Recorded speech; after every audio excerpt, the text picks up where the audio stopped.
Alrighty, so I got a little bit of video of an auction that I just went to where I sold some of my calves, most of them actually.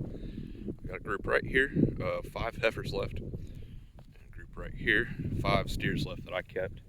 The heifers right here, I'm going to be selling to my neighbor, so she's actually on her way to pick them up. She's going to come help me sort them, and they just kind of sorted themselves. It went pretty easy, so I already got them sorted. And then these guys, we'll look at them here in just a minute. But to all my friends and family who live here local, they will be getting raised up to kill weight, and I'll be selling them as halves and wholes. It'll be September-ish of next year before they're ready. But let's go take a look at them. They're pretty cool. We'll look at these heifers too real quick while we're in here.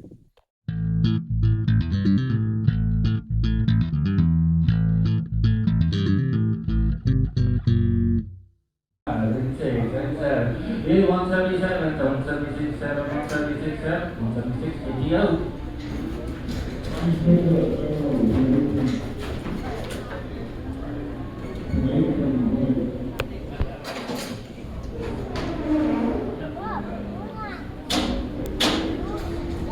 Hey, look here. It's the boys or still the girls? Peppers? Well, they're big girls. Thank you.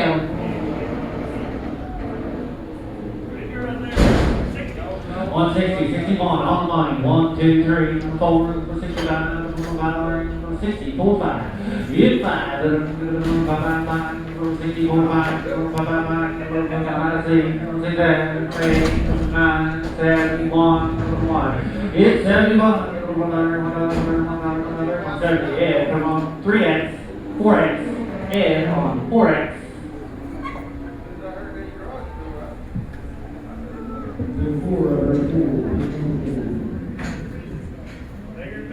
You bet, heifer ladies, right off of bigger ladies off of them. 160, 61, 1, on money, 1, 2, 2, 162, 2, 3, 3, 4, 64, 5, 5, 6, 6, 5, 165, 6, 5, 6, 165, head on 4X.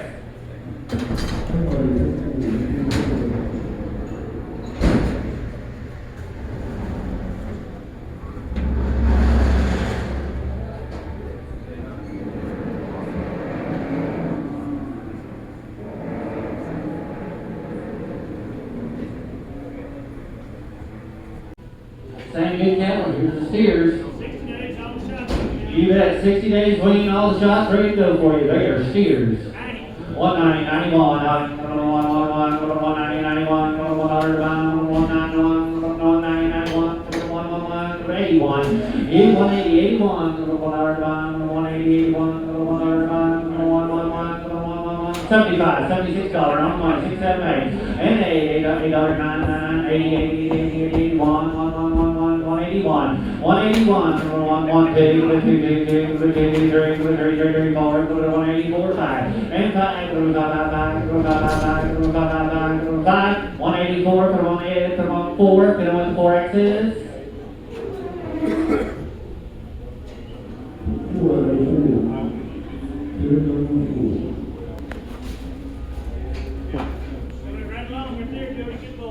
Hey. 180, 81, same good cattle guys, go. 180, 81, stick them in there, Ed, 180, 81, 175, 176. What's he weigh?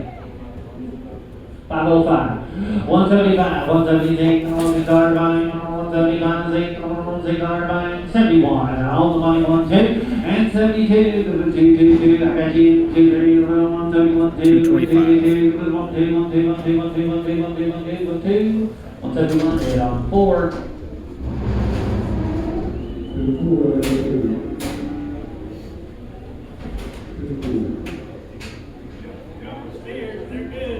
Well, there's some good little lightweight steers right there for you.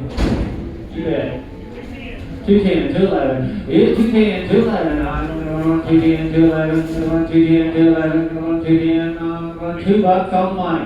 It's 1, 2, 2, 3. 2, 3, 4. 2, 4. 4, 4, 4. It's 2, 3. 2, 4. 4, 4, 4.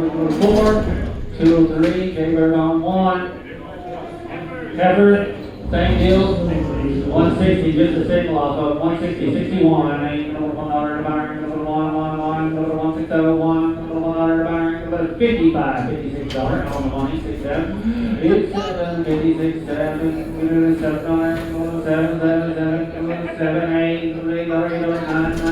60. It's 61, 1, 2, 2, 3, 3, 4, 64. It's 5, 165, 6, $6 bar, half 6, 6, 6, down, half down, 7, 7, 7, 9, 8, 8, 7 half, hit on 4X, 167 half. 210, 211, I'm gonna have. So all of the other 18 that I brought to town, they brought about a little under $12,000. These were kind of handpicked by my neighbor, her top 5 favorite heifers. This one right here in front of us, this is my Brahman girl's calf. She looks so good. And then this taller one here, 234. She's got kind of a white face, just like her mama. She looks pretty good, a little bit framier than some of the other ones. And 236, look how square she is. Cool. And then the smallest one that she kept is 226 here, but she's no slouch herself. She's a little bit younger, a little bit shy. But so these girls, like I say, they're all going to be going across the street, get raised up with some other heifers of hers that she's keeping, and she'll be growing them out and making cows out of them. These fellas were, to my eye, kind of the top end of my steer calves.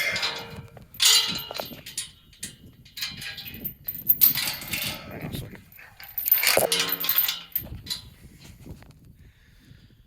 So 247 there, 209, 243 looking at us.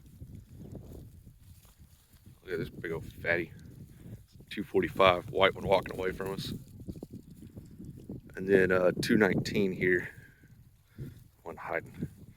So that is my number 19 calf this year, and she's the real dark red Angus that I have. But look how good he looks. So I think they're all probably 450 to 500 pounds, somewhere in there. The biggest steer that I brought to market yesterday was 505 pounds. I might have should have kept him instead of somebody else, but he got away. So this big old boy here, 245. He knows what feed is. Look how thick this dude's legs are. He's just built. 219 calf. He's hiding from me. 243. His mom's my biggest Charolais cow. So anyway, pretty excited though. So like I said, for you guys that are here local to me, they will be for sale as halves and wholes in about September of next year. So pretty cool. This will be the first time I've kept them and sold them.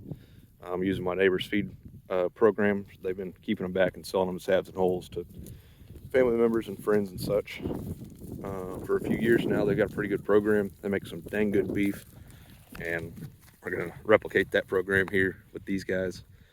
And hopefully next year I'll keep more and more every year. So keep selling them straight off the farm this way. So pretty exciting. Just a kind of a quick update on what I got going on with the cows.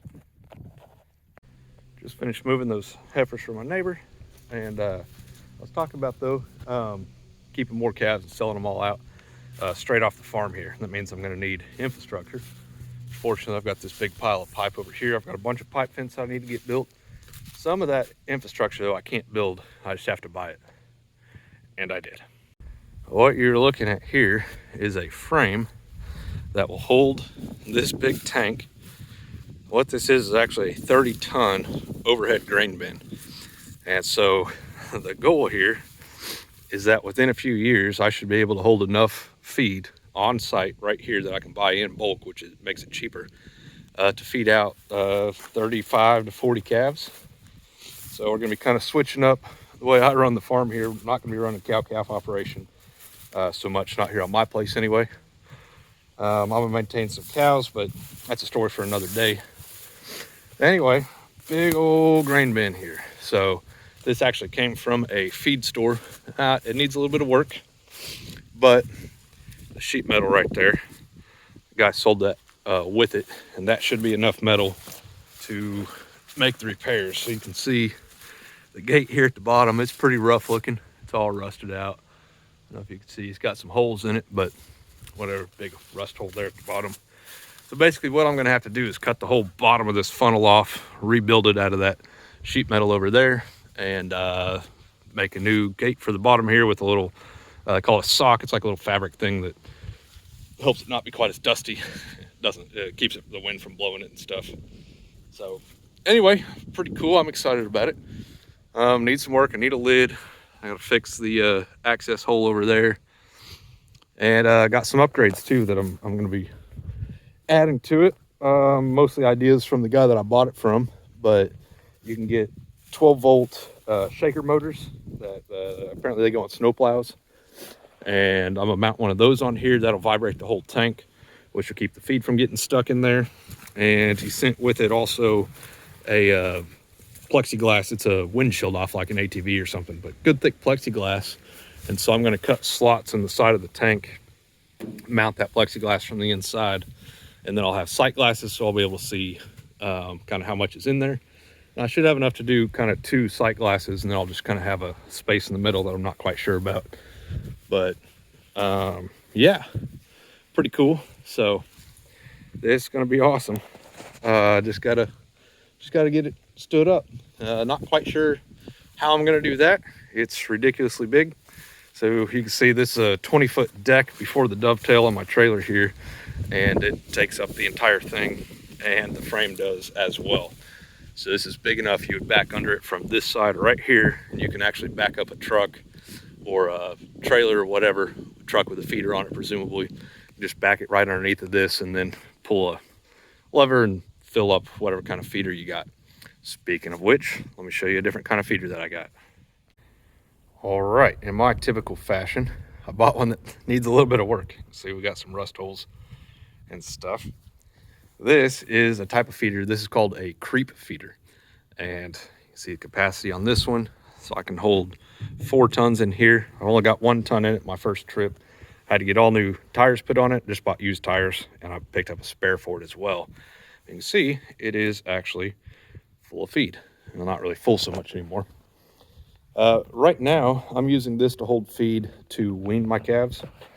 And so what I'm just doing is scooping it out of here with a bucket or with a coffee can into buckets, and then I go feed it to my calves for weaning.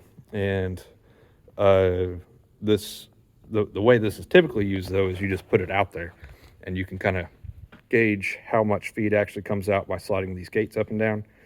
And they're all kind of stuck right now, so I need to work on that and fix it. But they'll just eat straight out of this. So once we're actually raising them up the last few months while we're finishing them, getting ready to take them to the slaughterhouse, I'll just fill this thing up, park it out there with them.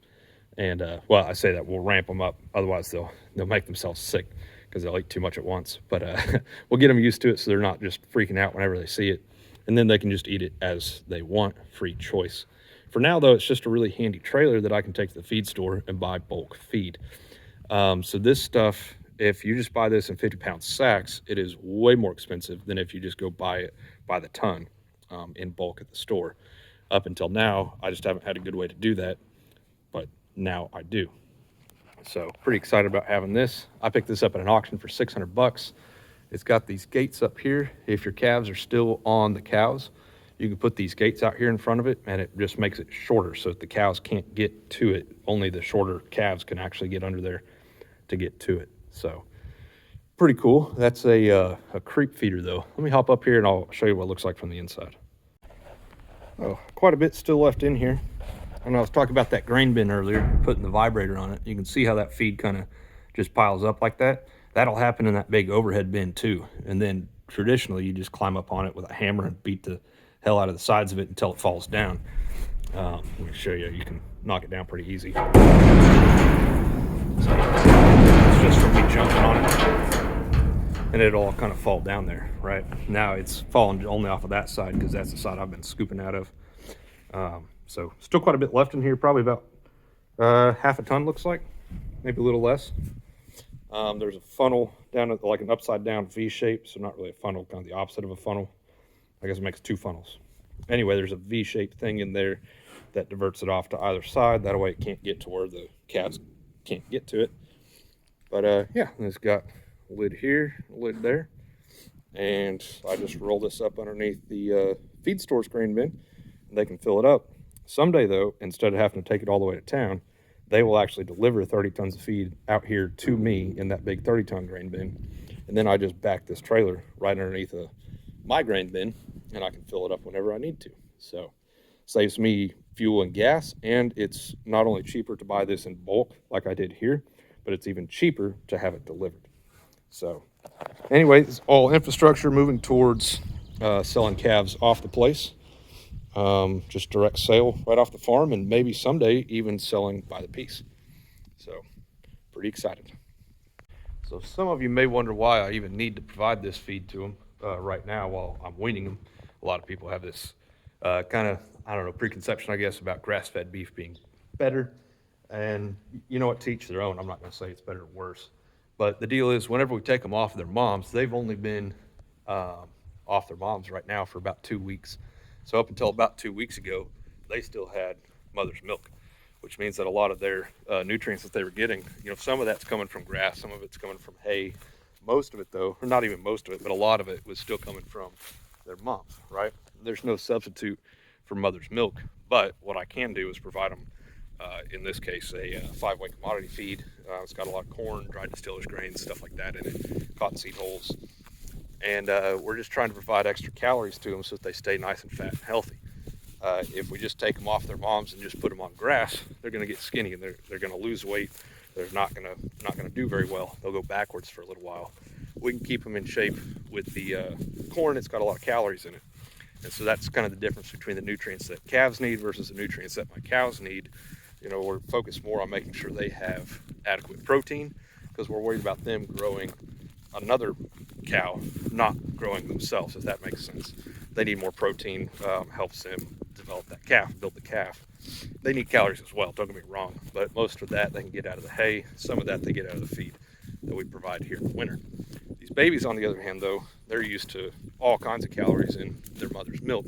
Now they don't have it, so we got to provide it in some form, and this is a good example of, or a good choice, I think, for that. So it's called Cattle Max 5, comes from a feed store just north of me here.